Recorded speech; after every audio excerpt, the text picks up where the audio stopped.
வணக்கம் மக்களே! மிக நிச்சயமாக நீங்கள் ஒவ்வொருவரும் தேவனுடைய வல்லமையை பார்க்க விரும்புகிறவராய் இல்லத்தில் இருப்பீர்கள். நான் சொல்றேன் சரியா?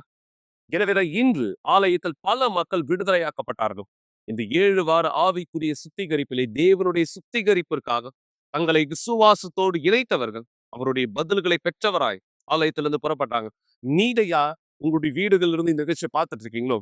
உங்களுடைய சூழ்நிலைகள் எவ்வளவு கடினமானதா இருந்தாலும் தெளிவாக புரிந்து கொள்ளுங்கள். விசுவாசத்தினாலே எல்லாம் கூடும். ஆம், விசுவாசத்தினாலே எல்லாமே கூடும். எனவே நீங்கள் உங்களுடைய குடும்பத்தாருக்கு அழைப்பானது கொடுங்க. இந்த கூட்டத்தினுடைய இறுதியிலே நான் உங்களுக்கும் உங்களுடைய வீட்டார் மீதும் தேவனுடைய வல்லமையான இந்த விடுதலை அறிக்கை செய்ய போகிறேன். வீட்டுல குடும்பத்தார் பலகீனமா இருக்காங்க, வியாதி உள்ளவரா இருக்காங்க. நீங்க ஒரு பாட்டில் தண்ணீரையும் தயார்படுத்திக் கொள்ளலாம். விசுவாசத்தில் தண்ணீரையும் சேர்ந்து ஆசிர்வதிக்கலாம். இந்த விடுதலை உங்கள் வீடுகளுக்குள் நுழைந்து தேவனுடைய பதிலுக்கான சாட்சியா இந்த மாற்றும்படி இங்கும் இந்த நேர இந்த வார்த்தையானது கவனியும். இந்த வார்த்தை சொல்வது போல ஆர்வத்துக்குரிய ஒரு விஷயம். ஏசாயா 55 2ஆம் வசனத்துல சொல்றது போல, நீங்கள் அப்பம் அல்லாததற்கு நீங்கள் அப்பம் அல்லாததற்காக பணத்தையும் திருப்தி செய்யாத பொருளுக்காக உங்கள் பிரயாசத்தையும் செலவழிப்பானேன். நீங்கள் அப்பம் இல்லாத ஒன்றுக்கும் திருப்தி இல்லாத ஒரு காரியத்திற்கும் உங்களுடைய பணத்தை செலவழிப்பானேன். நீங்க ஒரு பொருள் புரோஜனம் இல்லாததுன்னு தெரிந்து அதை வாங்குகிறவரா இருப்பீங்கன்னா எப்படி இருக்கும்? நீங்க இது எனக்கு அவசியம் இல்லை, இதை நான் வாங்கினா மிக நிச்சயம் புரோஜனம் இல்லாதது அப்படின்னு தெரிந்த ஒரு விஷயத்திற்கு நீங்கள் விலை செலுத்தக்கூடியதா இடத்தில் செலுத்தினால் அது என்னவாக இடத்தில் சொல்லப்படும். நான் சொல்ல விரும்பல, நீங்க தெரிந்து வைத்தவரா இருக்கீங்க. இப்படியாக எத்தனை பேருடைய வாழ்க்கையை நீங்க வாழ்ந்துட்டு இருக்கீங்க. எனக்கு வேலையானது இருக்கு, எனக்கு குடும்பமானது இருக்கு, என்னுடைய கைகளில் இந்த இடத்துல பணமானது இருக்கு. ஆனா என்னுடைய வாழ்க்கையில் நான் எதை அடைய விரும்புகிறேனோ அல்லது எதை பெற விரும்புகிறேனோ அதை பெற முடியாதபடி புரோஜனம் இல்லாத ஒரு வாழ்க்கையை நான் வாழ்ந்து கொண்டிருக்கிறேன். அர்த்தமற்ற ஒரு வாழ்க்கையானதை நான் வாழ்ந்து கொண்டிருக்கிறேன். இப்படியாக தான் பல மக்கள் எங்களோடு பேசும்பொழுது அவர்களுடைய சூழ்நிலைகளை விலக்கி எங்களுக்கு தெரியப்படுத்தினா இந்த நேரம் நீங்க பார்க்க போகிற சாட்சியும் ஏறக்குறை இப்படியானதுதான். அர்த்தமற்ற ஒரு வாழ்க்கையை வாழ்ந்து கொண்டிருந்த நபர் அல்லது புரோஜனம் இல்லாத ஒரு வாழ்க்கையை வாழ்ந்து சலிப்பு தன்மையோடு இருந்த ஒரு நபர், தன்னுடைய வீட்டினுடைய சூழ்நிலை குறித்து இந்த என்ன செய்வது என்று வழி தெரியாது இருந்த ஒரு நபர், இந்த வார்த்தையில் தேவன் இந்த சொன்னது போல அர்த்தம் இல்லாத அல்லது புரோஜனம் இல்லாத காரியங்களுக்காக நீங்கள் உங்கள் பணத்தை செலவழிக்கிறீர்கள். இப்படியாதான் ஒரு வாழ்க்கை இருந்தது. ஆனா எப்பொழுது தேவனுடைய சத்தத்திற்கு செவி கொடுக்க தன்னுடைய முதற் படியை எடுத்து வைத்தாரோ, ஏன் இந்த முதற்படி என அது நேரம் வரை பின்தங்கினவராய் இருந்து அவருக்கு கவனம் செலுத்த கீழ்ப்படியை எடுத்து வைத்தபடி முதற்படியாக இவர் செயல்பட்ட பொழுதும் என்ன நடந்தது? வாழ்க்கை எப்படியாக மாறியது? சாட்சியை பாருங்கள் இப்பொழுதே.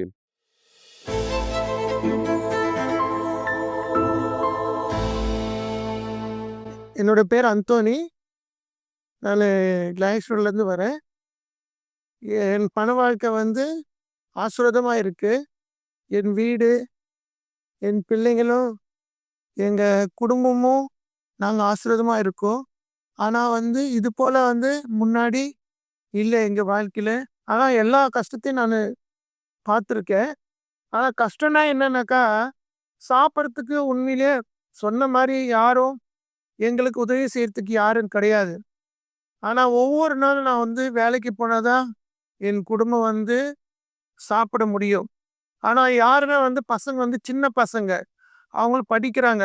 மனைவி வேலைக்கு போக மாட்டாங்க. நான் ஒருத்தர் வேலைக்கு போயிட்டு சம்பாரித்து வீட்டு வாடகை கட்டணும்.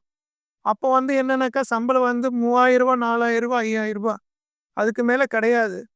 ஆனால் நான் சொல்கிறது 20 வருஷத்துக்கு முன்னாடி. இப்போ என்னன்னாக்கா என்னோட வாழ்க்கையில் எவ்வளோ துன்பங்களும் துக்கங்களும் வேதங்களும் பார்த்துருக்கேன். ஆனால் அதெல்லாம் மீண்டு வந்ததுனாக்கா இந்த சபையை கண்டடைஞ்சிட்டு தான் நான் வர முடிஞ்சது. இதுக்கு முன்னாடி இதுக்கு வர்றதுக்கு முன்னாடி அது போல் இல்லை.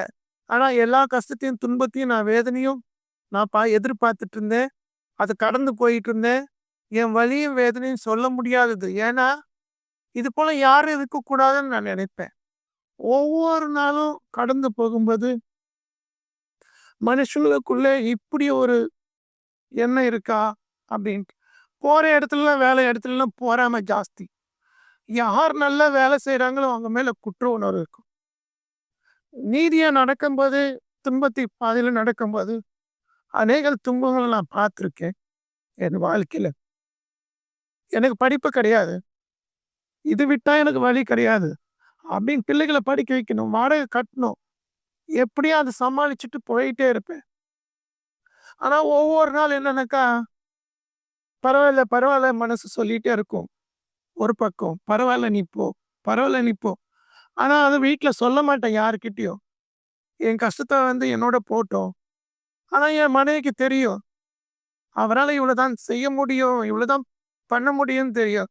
அதுக்கு மேல அவங்களும் ஒரு ஆசையும் பட மாட்டாங்க. எதையும் கேட்க மாட்டாங்க வாய திறந்து எனக்கு இது வேணும், அது வேணுன்ட்டு. குடும்பத்த பார்த்துக்கிட்டா போதும். ஒவ்வொரு நாளும் சமைச்சு சாப்பிடுற பிள்ளைகள பார்த்துக்கிட்டு தான் எங்களுக்கு அது போதுமானதா இருக்கும்.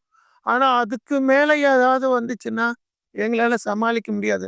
ஹாஸ்பிட்டல் விஷயமும் சரி, ஏதாவது எங்கேயாவது போனனாலும் சரி, ஒரு ஃபங்ஷனுக்கு போனாலும் சரி, ஆனா அந்த அளவுக்கு எங்ககிட்ட பணம் இருக்காது. இருக்கவே இருக்காது. நாங்க போக மாட்டோம். எங்ககிட்ட நகை இல்ல, நட்டு இல்ல, கையில போடுற மோதிரம் கூட இருக்காது. அந்த அளவுக்கு தான் நாங்க கடந்து போயிட்டுருந்தோம். எங்க வாழ்க்கை அவ்வளோ மோசமா இருந்தது.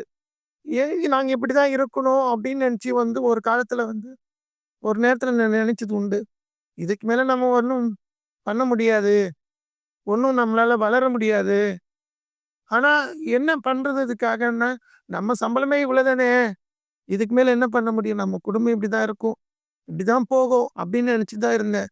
ஆனா எப்போ தேவன நம்பி இந்த ஆலயத்த நாங்க எப்போ கண்டடைஞ்சோமோ, இப்போ ஆசீர்வாதமா நாங்க இருக்கோம். எங்க குடும்பத்துல நாங்களும், எங்க பிள்ளைகளும், என் வீடும், என் பணமும் எல்லாமே ஆசீர்வாதமா இருக்கு. தசம பத்தி எங்களுக்கு சொல்லிக் குடுத்தாங்க. முதல் கனியன்னா என்னன்னு எங்களுக்கு சொல்லிக் குடுத்தாங்க. ஸோ ஆண்டவர பணத்த நாங்க திருடுறோமா அப்படின்னு எங்களுக்குள்ள ஒரு குற்றம் ஒண்ணு வந்தது.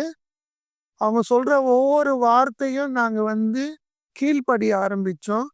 அதன்படி நடக்க ஆரம்பிச்சோம். தசம பாகத்துல உண்மை தன்மையா நாங்க இருந்தோம். அப்போ எங்க வாழ்க்கை செழிப்படைஞ்சது. ஒவ்வொரு நாளும் நாங்க தொடர்ந்து போராடினோம். அவங்க என்ன சொல்றாங்களோ அத நாங்க கற்றுக்கொண்டோம். அதன்படி நடக்கும்போது என் வாழ்க்கை செழிப்பா மாறிடுச்சு. எங்க குடும்பத்துல ஆண்டவர் போதுமான அளவு எங்கள ஆசீர்வதிச்சிருக்காரு. முன்னாடி நான் ஒரு ஹாஸ்பிட்டல்ல வேலை செஞ்சிருந்தேன். இப்போ நான் ஓனா வேலை செய்யறதுக்கு எனக்கு ஆண்டவர் உதவி செஞ்சிருக்காரு. தேவனுக்கு நான் உண்மை தன்மையா இருந்ததுனால என்ன தேவன் ஆசீர்வதிச்சிருக்காரு. என் பண வாழ்க்கையிலயும் ஆசீர்வதிச்சிருக்காரு. என்னோட வேலையிலயும் ஆசீர்வதிச்சிருக்காரு. நான் இதுக்கு முன்னாடி அட்டெண்டரா தான் இந்த வார்ட் பாயா இருந்தேன். இப்போ நான் மேல் நர்ஸா இருக்கேன். பண விஷயத்துல சந்தோஷமா இருக்கேன். மேலும் தான் என்ன பண விஷயத்துல வாழ்க்கையில மேலும் மேலும் மேலும் வளரபடி ஆண்டவர் என்னை வைத்திருக்காரு. இதுக்கு முன்னாடி வாடகை கட்டத்துக்கு என்னால முடியாது. இப்போ நான் லீஸ்க்கு இருக்கேன் 5,00,000க்கு. இப்போ நான் குடும்பத்தோட நாங்க சந்தோஷமா இருக்கோம். அதேபோல பிள்ளைகளும் வாழ்க்கையில நல்லபடியா இருக்காங்க. படிச்சிருக்காங்க நல்ல காலேஜ்ல. பையனும், பொண்ணும் 2 பேரும் நல்ல காலேஜ்ல படிக்கிறாங்க. இப்போ என் ஆண்டவர் ஆசீர்வாதமா வைத்திருக்காரு. இப்போ யாருகிட்டயும் நான் கடன் வாங்குற அளவுக்கு என் ஆண்டவர் வைக்கல. இப்போ என் குடும்பத்துல எல்லா விஷயத்திலயும் கலந்துக்கிறதுக்கு எனக்கு பலன் குடுத்துருக்காரு ஆண்டவரு. பொருளாதார விஷயத்திலயும் சரி, பண விஷயத்திலயும் சரி, எல்லாத்துலயும் எனக்கு பலன் குடுத்துருக்காரு. அடுத்தவங்களுக்கு உதவி செய்யற மாரி இப்போ ஆண்டவர் என்ன வைத்திருக்காரு. நான் போய் யார்கிட்டயும் கையேந்தி கேட்கிற அளவுக்கு என்ன இப்போ வைக்கல. அடுத்தவங்களுக்கு குடுத்து உதவி செய்யற அளவுக்கு என்ன வைத்திருக்காரு ஆண்டவர். ரூ. 4,500 என்னோட சம்பளம். இப்போ ரூ. 64,000 சம்பளமா இருக்கு. ஆண்டவர அந்த அளவுக்கு என்ன உயர்த்தி வச்சிருக்காரு. 1 வருஷமோ, 2 வருஷமோ கிடையாது. குறைஞ்சது 7 வருஷம் நான் இங்க வந்துட்டுருக்கேன். இது ஒரு நாள்ல கடந்து போகிற பிரச்சனை கிடையாது. நம்ம எதிர்த்து ஒரு நாளும் நம்ம போராட தான் நம்ம வெற்றி பெற முடியும். இப்போ எல்லா பிரச்சனையிலிருந்து விலகி போயிடுச்சு. ஒரு 16 வயசு பையன் செய்யற வேலைய என்னால செய்ய முடியும். அந்த அளவுக்கு எனக்கு ஆண்டவர் பலன் குடுத்துருக்காரு. எதனாலன்னா, அவரோட சொல்ற வார்த்தையினால, விசுவாசத்தினால நான் முன்னோக்கி போயிட்டுருக்கேன். இப்போ நாங்க தொடர்ந்து வந்துட்டுருக்கோம் ஆலயத்துக்கு. நீங்களும் வாங்க, தேவன் வார்த்தை கேளுங்க. ஆனா 1 நாளா, 2 நாள்ல நடக்குன்னு நினைக்காதீங்க. தொடர்ந்து வாங்க, நடக்கும். உங்க வாழ்க்கை மாறும். நாங்க இது போல இருந்தது போல பண வாழ்க்கையில நாங்க ரொம்ப லோவா இருந்தோம். இப்போ வந்து மத்தவங்கள யாரும் எங்கள மதிக்க மாட்டாங்க. இந்த ஆலயத்துக்கு நாங்க தெரிஞ்ச பிறகு, இந்த ஆலயத்துக்கு நாங்க முன்னோக்கி போகும்போது, ஆண்டவர் இடத்துல நாங்க வந்து கீழ்ப்படியும்போது, தசமபாகத்துல எல்லாத்துலயும் நாங்க முன்னோக்கி போகும்போது தான், எங்களுக்கு ஆண்டவர் வந்து பண வாழ்க்கையில மேலும் வைத்திருக்காரு. இப்போ வந்து எங்க வாழ்க்கையில யாருக்கிட்டயும் கையேந்தி நாங்க கேட்கிற அளவுக்கு இல்ல. நாங்க குடுக்குறவங்க இடத்துல இருக்கோம் தவிர, வாங்குற இடத்துல இல்ல. ஆனா அதே போல வந்து நான் சைக்கிள்ல இருந்தேன். சைக்கிள் ஓட்டிட்டு இருந்தேன். இப்போ எங்களுக்கு 3 வண்டி இருக்கு. ஸ்கூட்டர். இப்போ ஓட்டுறதுக்கு ஆள் இல்லாம இருக்கு. ஆனா வந்து நாங்க போயிட்டுருக்கோம். ஆண்டவர்னால தான் இது முடியும். எந்த மனுஷனாலும் முடியாது. மனுஷன சார்ந்து போனாக்கா எந்த பிரயோஜனம் கிடையாது. ஆண்டவர் சார்ந்து வாங்க. தேவன் வார்த்தை கேளுங்க. அதன்படி நடங்க. ஆனா என்ன சொல்லிக் குடுக்குறாங்களோ சபையில, அதன்படி நடக்கணும். நடந்தா தான் உங்க வாழ்க்கையில மாறும். முன்னாடி எப்படி இருக்கீங்களோ, அதே போல இருக்காது. 100% நான் சொல்றேன். உங்க வாழ்க்கை நல்ல செழிப்பா இருக்கும். நீங்க முன்னோக்கி வாங்க. ஆனா உங்க வாழ்க்கை மாறும். முன்னாடி இருந்தது இப்போ யோசிக்கிற அளவுக்கு உங்களுக்கு எல்லாம் மீண்டும் மீண்டும் வந்து வளரும் தவிர, பின்னோக்கி போகாது. முன்னோக்கி தான் போகும். ஒருபோதும் ஆண்டவரை நம்பி வெட்கப்பட்டு போவதில் என்று வார்த்தை மட்டும் இல்ல. நிஜத்திலேயே நான் பார்த்திருக்கேன் என் வாழ்க்கையில. இப்போ வந்து சந்தோஷமா நாங்க இருக்கோம். எங்க குடும்பம் சந்தோஷமா இருக்கும். இந்த ஆலயத்துக்கு நாங்க தொடர்ந்து வந்துட்டு இருக்கோம். எங்கள போல கஷ்டத்துல இருந்தவங்க வந்து மீட்டெடுக்கிறாங்க. ஆலயத்துக்கு வரும்படி, அவங்கள கூப்பிடும்படி. ஆனா அதே போல வந்து எல்லா இடத்துலயும் அவங்க போய் ஊழியத்தை செய்றாங்க. யாருக்காகன்னா தேவனுக்காக தான். வேற யாருக்காக இல்ல. எந்த மனுஷனுக்காக இல்ல. தேவன் ஒருவரே ஆண்டவர் என்று விசுவாசிங்கள். நீங்க மனம் திரும்புங்கள். என் வாழ்க்கை வந்து நான் குடிகாரனா இருந்தேன். ட்ரிங்கர், ஸ்மோக்கர், கஞ்சா கூட அடிச்சிருக்கேன். எல்லா பழக்கம் கெட்ட பழக்கம் இருந்திருக்கு. ஆனா எல்லா பழக்கத்துல இருந்து ஆண்டவர் ஒருவர் தான் என்னை வந்து ரட்சித்தாரு. வேற ஒருவராலயும் முடியாது. ஆனா இது போல வந்து என் வாழ்க்கை வந்து இருக்காதுன்னு நினைச்சிட்டு இருந்தேன். இப்போ சந்தோஷமா நான் இருக்கேன். என் வாழ்க்கையில எல்லா மேன்மையும் நான் பார்த்துட்டு இருக்கேன். இப்போ எங்க வீட்டுக்கு எல்லாரும் தேடி வராங்க. எங்கள மிஸ் பண்ணாதவங்க யாரும் கிடையாது. ஏன்னா எங்ககிட்ட வந்து ஆண்டவர் இருக்கறனால, நாங்க செழிப்பா இருக்கறனால, இப்போ எல்லாருமே எங்க வீட்ட தேடி வராங்க. எங்க வீட்ட தேடி கடந்து யாரும் போறதில்ல. எங்க கிட்ட வர்றது எதுக்காகனாக்கா, தேவன் வார்த்தை கேட்கறதுக்கு எல்லாருக்கும் நாங்க வந்து மாதிரியா நாங்க இருக்கோம். இவங்க கிறிஸ்துவ பிள்ளைகள்ன்னு நாங்க நெனச்சு நடந்து போயிட்டுருக்கோம், கடந்து போயிட்டுருக்கோம். இதுவரைக்கும் ஆண்டவர் எங்கள ஆசீர்வதித்து, மேன்மையா எங்கள நடத்துனதுக்காக ஒரு கோடான கோடி நன்றி சொல்றோம்.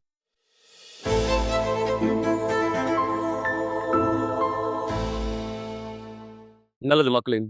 இப்படியாக பல மக்கள் தங்களுடைய வாழ்க்கையின் நிலையை வாழ்கிறவரா இந்த இடத்துல இருக்காங்க.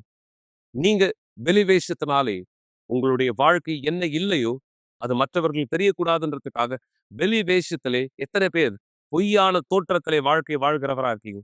ஆனா தேவனுக்கு நன்றி, திரு அந்தோனி அவர் தன்னுடைய வாழ்க்கையை மாற்றிக்கொள்ள எடுத்து வைத்தபடி வித்தியாசத்தினை ஏற்படுத்தியது இன்று உங்களோடு தன்னுடைய சாட்சியை பகிர்ந்து கொள்ளக்கூடிய வாய்ப்பை பெற்றவராய் இந்த இடத்தில் இருக்கிறார்.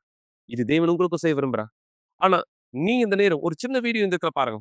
இந்த வீடியோவானது நீங்க தெளிவாக புரிந்து கொள்வதற்காக போலியான ஒரு நபராய் நீங்கள் இருப்பதிலே பிரோஜனமானது என்ன, அர்த்தமற்ற நபராய் இருப்பதிலே பிரோஜனமானது என்ன.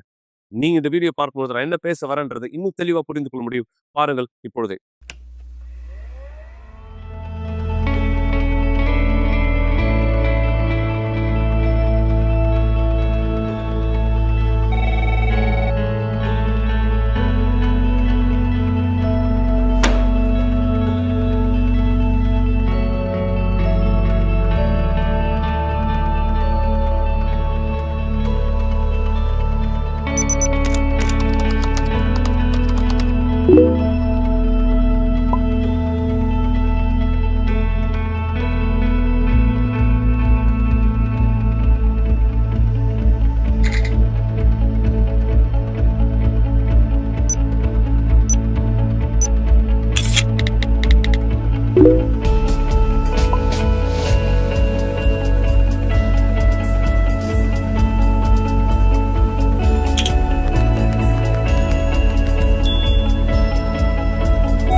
எனவே மக்களே, போலியானவரா இந்த இடத்துல இருக்காதீங்க. வெளிவேஷக்காரரா இந்த இடத்துல இருக்காதீங்க. நீங்க யாரோ நேர்மையாக நீங்கள் இருக்கிறதை போல இந்த இடத்துல காட்டுங்கள். தேவன் அதை தான் இந்த இடத்துல விரும்புகிறார். ஏன்னா அது அர்த்தமற்ற செயலா இருந்தால் தேவன் அதை அர்த்தமுடையதா இந்த இடத்துல மாற்ற விரும்புகிறார். நீங்க உங்களுடைய வாழ்க்கையானது இந்த இடத்துல மாற்றிக்கொண்டு தேவனுக்கு வாய்ப்பானதை கொடுக்கும் பொழுது தேவன் அது எப்படிப்பட்ட ஒரு வாழ்க்கையா இருந்தாலும் அதை எடுத்து பராமரிக்கிறவராய், அதற்கு அழகூட்டுகிறவராய், என தேவன் ஒரு குயவனாய் இருக்கிறார். நாம் அவருடைய கைகளிலே களிமண்ணாக இந்த இடத்துல இருந்தார். இதுதான் நீங்க இந்த சாட்சியில பார்க்க போகிற இந்த நபருக்கு நடந்தது. ஒரு நாள் தேவனுடையவராய் தேவனுடைய விருப்பத்தை செய்த பொழுது வாழ்க்கையினுடைய சுவையை சுவைத்தவர் தேவனுடைய பிரசன்னத்தை விட்டு விலகின பொழுதும் அசுத்தம் இவரை எப்படியாக தொட்டாங்க. அதனுடைய விளைவு இவருக்கு நடந்தது என்ன? ஆனால் மீண்டும் தேவனோடு இணைவதற்கு வாய்ப்பு கிடைத்ததா? இது எல்லா கேள்விக்கான பதிலை இந்த சாட்சியிலிருந்து நீங்கள் பெற்றுக்கொள்ளுங்கள். இந்த சாட்சிக்கு பிற்பாடு மீண்டும் நாம் இந்த இடத்தில் இணைவோம். உங்களுடைய குடும்பத்தார், நண்பர்கள், உறவினர்கள் எல்லோருக்கும் அழைப்பு கொடுத்து உங்களோடு கூட இணைங்கள். தேவனுடைய இந்த விடுதலையின் சுதந்திரத்தை உங்கள் மீதாக அறிக்கை செய்ய விசுவாசத்தில் இணைந்தவராயிருப்போம். சாட்சிக்கு பிற்பாடு ஜெபத்திலே இணையலாம்.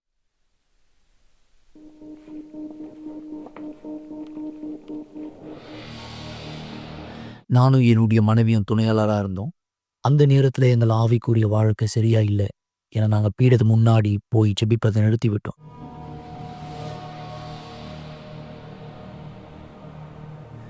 என்னுடைய நிலை எப்போ மோசம் அடைஞ்சதுன்னா, நான் ஒரு மின்சாரத்துறையில் வேலை செய்யணும்னு நினச்சேன். அதுக்கான ஒரு கோர்ஸ் எடுத்து நான் படிக்க ஆரம்பித்தேன்.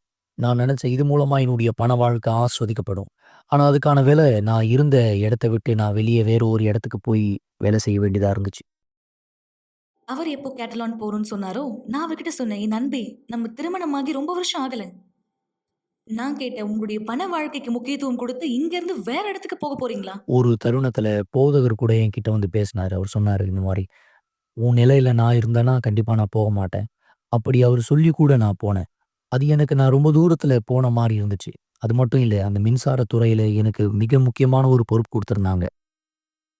இருப்பினும் அவர் இங்க இருந்து போன உடனே சில அடையாளங்களை வெளிப்படுத்த ஆரம்பிச்சா.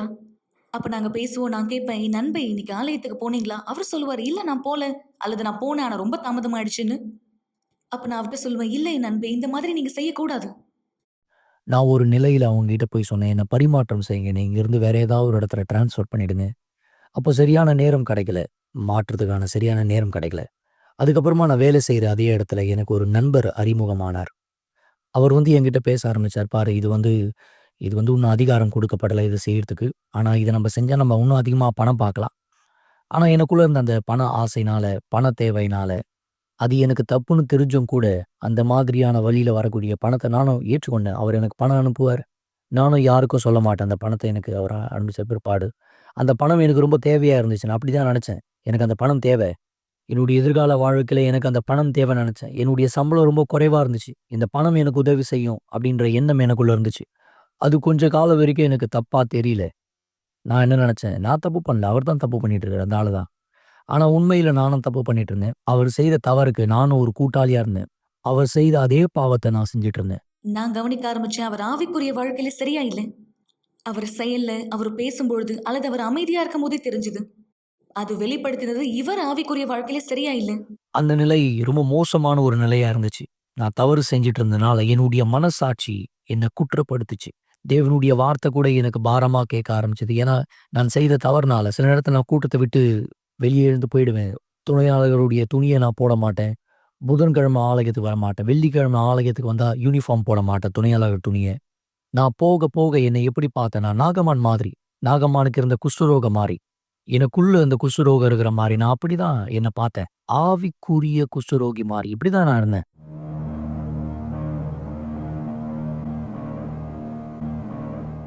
எனக்குள்ள இருக்கக்கூடிய விஷயத்த என்னால சரி செய்து கொள்ள முடியும்னு தெரியும். நான் பாஸ்டர்கிட்ட போய் பேசணும். அவர்கிட்ட நான் போய் உண்மைய சொல்லணும். ஆனா நான் என்ன நானே தடுத்து வைத்துக் கொண்டேன். நான் என்ன பேச போறேன்? எப்படி பேச போறேன்? நான் எப்பவுமே அவர்கிட்ட சொல்லுவேன், நான் உங்களுக்கான அசிஸ்டன்ட் யூனிஃபார்ம் ரெடி பண்ண போறேன் அப்படின்னு. அவர் சொல்லுவாரு, இல்ல எனக்கு வேண்டாம், நான் எப்படி மத்தவங்களுக்கு உதவி செய்வேன், நானே சரியில்லாத பொழுது. அப்ப நான் சொன்னேன், நீங்க சரியில்லைன்னு தெரியுதா? அப்ப நம்ம ஏதாவது செய்யணும், நீங்க சரியா மாறுவதற்காக. ஞாயிறு காலையில கூட்டம் முடிஞ்ச உடனே பேசலாம்னு நினைச்சேன் பாஸ்டர்கிட்ட. ஆனா என்னால பேச முடியல. ஆனா அதே நேரம் அந்த மனுஷன் எனக்கு பணம் அனுப்பிச்சார். நானும் பணத்தை பெற்றுக்கொண்டேன். எதுவுமே சொல்லல நானு. என்னுடைய கணவர் வீட்ல இருக்கிறத நான் விரும்பல. ஆவிக்குரிய நிலைமையில அவர் அது போல தான் இருந்தார். அப்ப நான் அவர பார்த்து சொன்னேன், "இல்ல, இன்னைக்கு நீங்க அங்க போகணும்." நான் சரியா அந்த நாள் போதகர்கிட்ட பேசுறதுக்காக என்னுடைய நிலைமைய பத்தி நான் கிளம்பிட்டு இருக்கேன். அப்போ ஒரு பெண் ஃபோன்ல என்ன அழைச்சு அழுது கொண்டே சொன்னாங்க, "பாருங்க எனக்கு வந்து மின்சாரம் இல்ல என்னுடைய வீட்ல. மத்த எல்லா வீட்லயும் இருக்கு. எனக்கு மட்டும் இல்ல. எனக்கு வந்து சரி செஞ்சு குடுங்க." அப்படின்னு சொல்லி என்ன கேட்டாங்க. அப்ப என்னால உதவி செய்ய முடியாதுன்னு நான் சொல்லிட்டேன். ஆனாலும் அவங்க எப்படி எனக்கு உதவி செய்யாம இருப்பீங்க அப்படின்னு சொல்லி கேட்கும்போது, நான் நான் கிளம்பி போறதுக்கு முன்னாடி கூட எனக்கு நல்லா ஞாபகம் இருக்கு. என்னுடைய மனைவி, "இல்ல போ வேணாம். முதல் வந்து போதகர்கிட்ட போய் பேசிட்டு அதுக்கப்புறமா போலாம்." அப்படின்னு சொன்னாங்க. ஆனா நான் சொன்னேன், "எப்படி என்னால தனியா விட்டுட்டு வர முடியும்? அவங்கள உதவிக்காக கேட்கறாங்க." நான் போனேன். நான் அந்த சர்வீஸ செய்ய போயிட்டேன். போய் சீக்கிரமா முடிச்சுட்டு வந்துடலாம்னு நெனச்சேன். ஏன்னா, மாத்த வேண்டியது வெறும் ஒரே ஒரு ஒயர் மட்டும் தான். அந்த இடத்துல கிட்டத்தட்ட ஒரு 3 வீடுகளுக்கு மின்சாரம் இல்லாம இருந்துச்சு. அப்பொழுது நான் மேல ஏறி சரி செய்ய கிளம்பும்போது, நான் போயிட்டுருக்கேன் மேல. கைய உயர்த்தி அந்த ஒயர கட் பண்ணலான்னு கைய மேல வச்சேன்.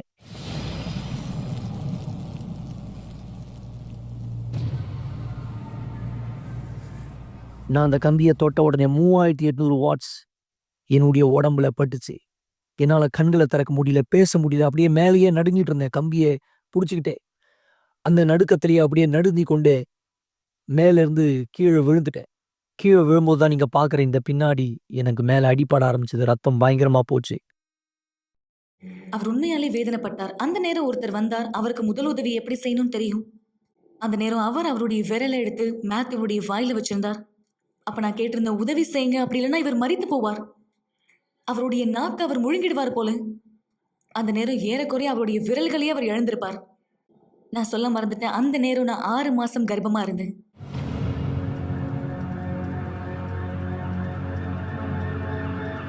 என்னுடைய கணவரை இன்குபேட்டர்ல வச்சாங்க.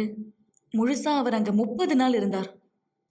அந்த நேரம் நரம்பு சம்மந்தப்பட்ட டாக்டர் சொல்லியிருந்தார், "இங்க பாருங்க, அவர் கீழ விழுந்ததுனால அவருடைய தலையில பலமா அடிபட்டிருக்கு. இந்த நேரம் நம்ம ஆபரேஷன் பண்ணி ஆகணும்." இந்த போட்டோ அவர் ஐசியூல இருக்கும்பொழுது எடுத்தது. இந்த சமயத்துல தான் அவருக்குள்ளாக இந்த கற்கள் எல்லாம் வெளியே வந்தது. இது அவருடைய தலையினுடைய பிற்புறம் எடுத்த போட்டோ. அந்த இடத்துல தான் அவருக்கு அடிபட்டுச்சு.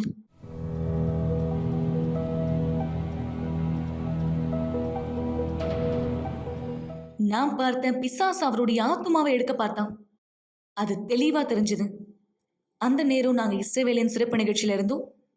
அந்த நேரம் நான் பார்த்தேன், எங்களுடைய முழுமையே பீடத்து மேல அர்ப்பணிப்பதற்கான நேரமா இருந்தது.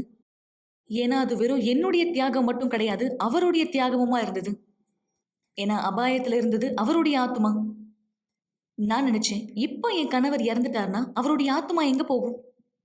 நான் பீடத்து மேல ஏறின சொன்னேன், "தேவனே, இந்த இடத்துல என்னுடைய ரத்தமும் மேத்யூடைய ரத்தமும் இருக்கு. இது எங்களுக்காக கூக்குரல் செய்யும். அவருடைய ஆத்துமாவுக்காக இது கூக்குரல் செய்யுது."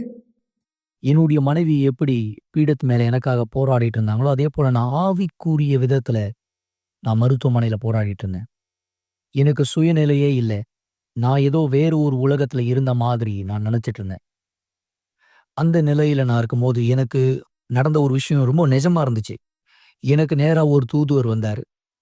ஒரு தூதுவர் எனக்கு நேரா வந்த பிற்பாடு என்னுடைய கரத்த பிடித்து என்ன மேல கொண்டு போனார். மேல போயிட்டுருக்கும்போது கொஞ்சம் கொஞ்சமா அந்த தூதருடைய முகம் பிசாசனுடைய முகம் போல மாறுச்சு. அருவருப்பான ஒரு முகமா, பயங்கரமான ஒரு முகமா. அத நான் பார்த்த உடனே அதிர்ச்சி அடைஞ்சேன். இல்ல, நான் நரகத்துக்கு தான் செல்லப்போறேன். பிசாசு தான் என்ன கொண்டு போறான். எனக்கு வேற வாய்ப்பே இல்ல. வேற வாய்ப்பே கிடைக்காது. எப்படி நான் என்னுடைய வாய்ப்ப தவற விட்டேன்? எப்படி? எல்லா வாய்ப்ப நான் தவற விட்டுட்டேன். நான் எத போதிச்சேனோ, அதுல நான் வாழல. அதே தருணத்துல எனக்கு தேவனுடைய குரல் கேட்டுச்சு. தேவனுடைய குரல் மீண்டுமா எனக்கு ஒரு வாய்ப்ப குடுத்துச்சு. நான் கண்ண விழிச்சு பார்க்கும்போது, நான் முதல் பார்த்த ஒரு நபர் என்னுடைய அம்மா. அவங்கள பார்த்த உடனே நான் நெனச்சேன், தேவன் எனக்கு மீண்டுமா எனக்கு ஒரு வாய்ப்பு குடுத்திருக்கார். இந்த வாய்ப்ப நான் பயன்படுத்தணும். இந்த வாய்ப்ப நான் கைவிடக்கூடாது. அதுக்கப்புறமா நான் அழுகத் தொடங்கினேன். நான் அழுகத் தொடங்கின பிற்பாடு, இயேசு எனக்காக அவருடைய ஜீவன குடுத்திருக்காரு. அவருடைய ஜீவன குடுத்தார். அவர் எனக்கான வேலைய ஏற்கனவே சிலுவையில செய்திருக்கார். அப்பொழுது நான் நேர்மையா இருந்தேன் தேவனுக்கு. நேர்மையா என்ன காண்பிச்சேன். எனக்கு உண்மையாவே உதவி தேவ தேவனே. எனக்கு ஒரு புதிய வாழ்க்கை தேவ. நான் இததான் தேவன்கிட்ட சொன்னேன். என்னுடைய அம்மா போயிட்ட பிற்பாடு என்னுடைய மனைவி வந்தாங்க. என் மனைவி கிட்ட நான் சொன்னேன், "நான் இந்த இடத்த விட்டு வெளிய வந்த உடனே நான் எந்த இடத்துக்கும் போமாட்டேன். முதல்ல நான் ஆலயத்துக்கு தான் போப்போறேன்." அங்க முதல் வந்து சேர்ந்த பிற்பாடு நான் அங்க பாஸ்டரை பார்த்தேன். பாஸ்டரை பார்த்த உடனே சொன்னேன், "பாஸ்டர், தயவு செய்து எனக்கு ஞானஸ்நானம் குடுக்குறீங்களா?" அப்போ அவரு சொன்னாரு, "ஆமா, நான் உனக்கு தரேன் ஞானஸ்நானம்." நிச்சயமா. அந்த இடத்துல உண்மையா, அந்த நேரம் உண்மையா, முழு மனதோட, முழு விருப்பத்தோட நான் பெற்றுக்கொண்ட ஞானஸ்நானம் என்னை மீண்டுமா தேவன்கிட்ட வர வைத்தது. நான் தேவன்கிட்ட அங்க அறிக்கை செய்த நேரம், என் மனசுல இருக்கக்கூடிய பாரத்த தேவன் வெளியெடுத்தார். அந்த பாவம் உள்ள அந்த பாவம். என்னால அத விலக்கி சொல்ல முடியல எப்படின்னு. அத வெளியே எடுத்தார் தேவன். அதை எடுத்த பிற்பாடு தான் நான் விடுதலை அடைஞ்சேன். அதுக்கப்புறம் தான் பரிசுத்த ஆவி எனக்குள்ள வந்தார். பரிசுத்த ஆவி எனக்குள்ள வந்த உடனே நான் ரொம்ப சந்தோஷமாயிட்டேன். நான் ரொம்ப லைட்டா உணர்ந்தேன். அந்த நேரம் என்னுடைய ஆசை, என்னுடைய விருப்பம் தேவனுக்காக ஊழியம் செய்ய, நெறைய ஆத்துமாவ காப்பாத்த, தேவனுக்கு நெறைய காரியங்கள செய்ய நான் முன்னாடி செய்திருந்தாத எல்லா காரியத்த நான் செய்ய ஆசைப்பட்டேன். எல்லாத்துக்கும் மேல நான் ரட்சிப்ப முக்கியத்துவமா வைத்தேன். ஏன்னா அதுதான் மிக முக்கியமானது. நான் இப்பொழுது வாழுகிற வாழ்க்கை நேர்மையான வாழ்க்கை, நீதி உள்ள வாழ்க்கை. நான் பொய் சொல்லுவத விட்டுவிட்டேன். ஏமாத்துறது அல்லது தவறான வழியில வரக்கூடிய பணத்தை எல்லாத்தையும் விட்டுட்டேன். நான் தேவனிடத்துல கேட்கிற ஒரே ஒரு விஷயம், தேவனுக்கு உண்மை தன்மையா இருக்கும்போது தேவன் என்னை பார்த்துக் கொள்வார்.